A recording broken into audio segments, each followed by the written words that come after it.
Underground silver city.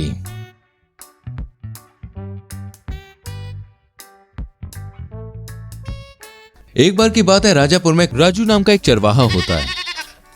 Raju गांव के लोग की सारी भेड़ बकरियां इकट्ठा करके उसे रोजाना चराने के लिए जाया करता था। एक बार की बात है, राजू गांव के सभी लोग की भेड़ बकरियां इकट्ठा करके चराने के लिए जाता है। और जब सारी भेड़ बकरियां चरने लगती हैं, यार मैं अब इतना बड़ा हो गया हूं, कब तक लोगों की भेड़ बकरियां चराऊंगा। अरे कल को बीवी आएगी तो क्या कहेगी मैं कितना नकारा हूं, निकम्मा हूं, भेड़ बकरियां चराता हूं।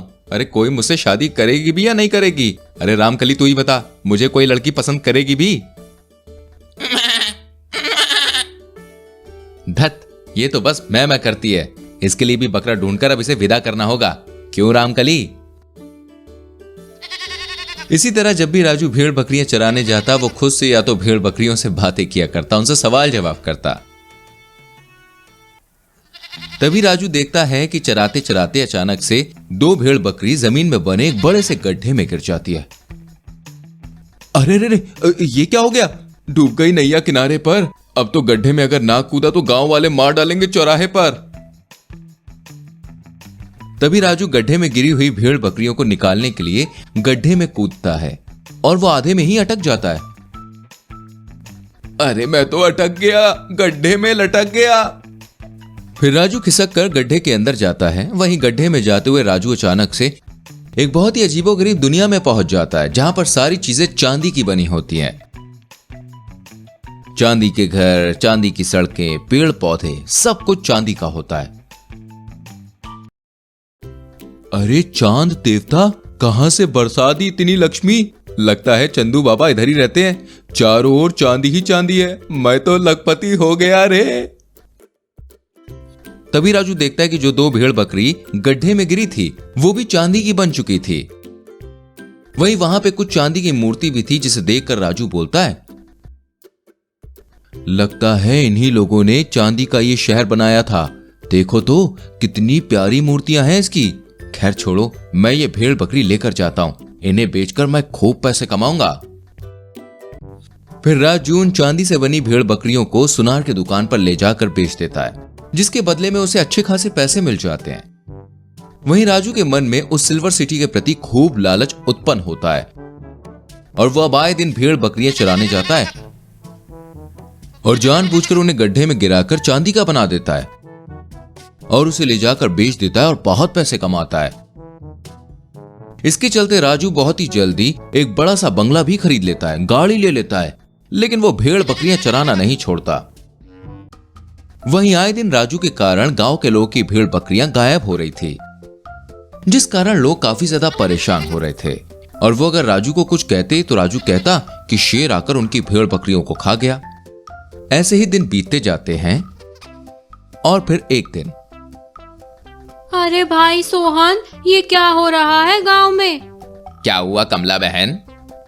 अरे ये राजू रोजाना गांव वालों की भेड़ बकरियां चराने जाता है और उनमें से दो भेड़ बकरी हमेशा गायब रहती हैं। कहीं ये उन्हें बेच तो नहीं रहा? लेकिन वो तो कहता है कि शेर भेड़ बकरियों को खा जाता है। अरे क्या रोज शेर ही खा जाता है भेड़ बकरी? हर दूसरे तीसरे दिन एक न एक भेड़ बकरी गायब ही रहती है। भाई कुछ तो गड़बड़ है, मुझे लगता है कि हमें इस पर नजर रखनी चाहिए। हाँ तुम सही कह रहे हो। अगर शेर खाता तो ये इतनी प्रॉपर्टी कैसे बना रहा है? रहता बंगले में है लेकिन चराता भेड़ ही है। कहाँ पहले झोपड़ा था, आज इतनी सारी संपत्ति है इसके पास। दाल में कुछ काला जरूर है। अरे कमला, एक बात तो बता ना, भेड़ बकरी बेचने से कोई इतना अमीर हो जाता है क्या? तो कल से मैं भी शुरू करती हूँ यही काम। तभी सब जानकी की बात सुनकर हंसने लगते हैं। अब तो राजू का पीछा करने पर ही पता चलेगा आखिर माजरा क्या है। फिर अगले दिन जब राजू भेड़ बकरियों को लेकर चराने के लिए जाता है तो सभी उसका पीछा करने लगते हैं। तभी सभी देखते हैं कि कैसे राजू पहले उस गड्ढे में भेड़ बकरियों को गिराता है और फिर उस गड्ढे में बड़ी मुश्किल से खिसकते हुए कूद जाता है और कुछ देर के बाद उस गड्ढे से वो चांदी की भेड़ बकरियों को लेकर ऊपर आता है। तभी ये सब देखकर सभी गांव वाले काफी ज्यादा हैरान हो जाते हैं और सभी मिलकर पहले तो राजू को खूब पीटते हैं। क्यों रे राजू, तो ये शेर था? हाँ, यही शेर खाता था ना भेड़ बकरियों को? अरे नहीं नहीं दादा, माफ कर दो, मैंने लालच में आकर ये सब किया। इस गड्ढे के उस पार एक चांदी का शहर है जहां पर सब कुछ चांदी का बना हुआ है, और अगर इस गड्ढे में कोई भी चीज गिरती है तो वो डायरेक्ट उस शहर में पहुंचकर चांदी की बन जाती है, इसीलिए मैं ऐसा कर रहा था। राजू इतना कह ही रहा था कि अचानक से आकाशवाणी होती है। बच्चा, तुम इस चांदी शहर का लाभ तब ही उठा सकते थे जब तक ये बात गुप्त थी। अब जबकि ये रहस्य सबको पता चल गया है, अब किसी का भी चांदी के अंडरग्राउंड सिटी में आना वर्जित है। और जैसे ही आवाज गायब होती है, गड्ढा भी अपने आप ही भर जाता है। फिर गांव वाले राजू द्वारा भेड़ बकरियों को चुराकर बनाए हुए घर को बेचकर अपनी भेड़ बकरियों का पैसा वसूल कर लेते हैं, और बेचारा राजू फिर से गरीबी में जीने लगता है।